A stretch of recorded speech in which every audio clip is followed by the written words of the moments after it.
వైఎస్ఆర్సీపీ అధికారంలో ఉండగా ఫైర్ బ్రాండ్లా వ్యవహరించిన మాజీ మంత్రి కొడాలి నాని ఇప్పుడు ఏమయ్యారు?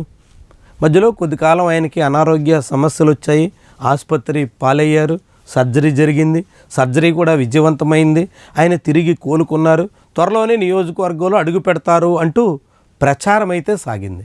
కానీ ఆయన ఆంధ్రప్రదేశ్ వైపు, తన సొంత నియోజకవర్గం గుడివాడ వైపు కన్నెత్తి చూడడానికి కూడా సిద్ధపట్టలేదు. ఇంతకీ ఆయన ఎక్కడున్నారు? ఎందుకని కనీసం కూడా తెర మీదకి రావడానికి వెనకాడుతున్నారు? తాజాగా ఆంధ్రప్రదేశ్లో వల్లభనేని వంశీ కొడాలి నానికి అత్యంత సన్నిహితుడు, తీవ్రమైనటువంటి గడ్డు పరిస్థితిని ఎదుర్కొంటున్నారు. ఆయనకు వరుసగా కేసుల మీద కేసులు మెడకు చుట్టుకుంటున్నాయి. దాంతో నెలల తరబడి ఆయన జైలు వాసం గడపాల్సి వస్తుంది. ఇప్పటికే 2-3 కేసుల్లో బెయిల్ దక్కినప్పటికీ మరికొన్ని కేసులు ఆయన్ని వెంటాడుతున్నాయి. ఆయన ఇప్పటికే అనారోగ్యంతో సతమతమవుతున్నారు. దాదాపు 20 కిలోల బరువు కూడా తగ్గిపోయినట్టుగా ప్రచారం సాగుతుంది.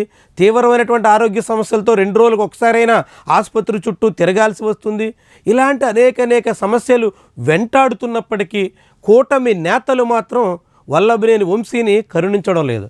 ఆయన బయటకు రావడానికి ఏ మాత్రం ససేమిరా అంటున్నారు. దాంతో కేసు మీద కేసు అన్నట్టుగా ఇప్పుడు వంశీని చుట్టుముడుతూ ఆయన అనేక రోజుల పాటు ఇంకా జైల్లోనే గడపాల్సి వస్తుందా అనేటువంటి అనుమానానికి ఆస్కారం ఇచ్చే పరిస్థితి అయితే కనిపిస్తుంది. సరిగ్గా ఇదే కొడాలి నానిలో ఆలోచన రేకెత్తిస్తున్నట్టు కనిపిస్తుంది, అనుమానానికి కారణమవుతున్నట్టు కనిపిస్తుంది.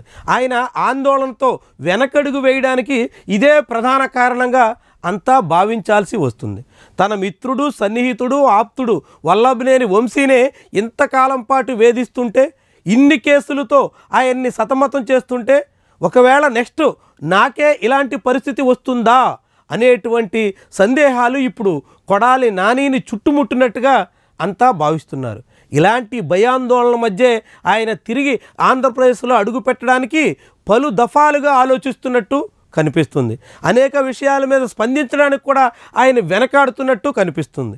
ఆఖరికి మిత్రుడు వల్లభనేని వంశీ విషయంలో కూడా ఆయన జోక్యం చేసుకోవడానికి వెనకాడుతున్నట్టుగా అంచనా వేస్తున్నారు. మరి ఇలాంటి పరిస్థితిని కొడాలి నాని ఏ రకంగా ఎదుర్కొంటారు?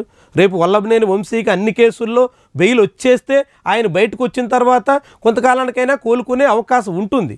ఆరోగ్యపరంగా ఆయన మళ్ళీ తిరిగి పుంజుకుంటారు. మరి ఇప్పుడు వల్లభనేని వంశీ తర్వాత కొడాలి నానినే అదే రీతుల్లో జైల్లో పెట్టి, కేసులు పెట్టి, వేధించి అనేక కేసుల్లో ఆయన్ని పీటీ వారెంట్లు సహా ఇతర అనేక రూపాల్లో చుట్టుముట్టేటువంటి ప్రయత్నం చేస్తే దాన్ని కొడాలి నాని ఎదుర్కోగలరా అనేటువంటి ప్రశ్న ఇప్పుడు ఉదయిస్తుంది. ఎందుకంటే వల్లభనేని వంశీ కన్నా కొడాలి నాని అనారోగ్య సమస్యలతో ఎక్కువగా ఇబ్బంది పడుతూ ఉంటారు. ఇటీవల ఆయనకి ఏకంగా ముంబైలో కూడా వైద్య సహాయం అందించాల్సినటువంటి పరిస్థితి వచ్చింది. ఈ పరిస్థితుల్లో నెక్స్ట్ కొడాలి నానినే అనేటువంటి పరిస్థితి వస్తే గనక దాన్ని నాని ఏ రీతిన ఎదుర్కొంటారు, ఏ రీతిన న్యాయపరమైనటువంటి పోరాటాన్ని సిద్ధపడతారు, ఎంతకాలం ఆయన అలాంటి కారాగార వాసాన్ని ఎదుర్కోగలరు అన్నవి ముఖ్యమైనటువంటి అంశాలు. వల్లభనేని వంశీ తర్వాత కొడాలి నాని కనుక ఇలాంటి పరిస్థితి ఎదురైతే మాత్రం అది చాలా కీలకమైనటువంటి వ్యవహారంగా మారిపోయేటువంటి పరిస్థితి అయితే ఉంటుంది.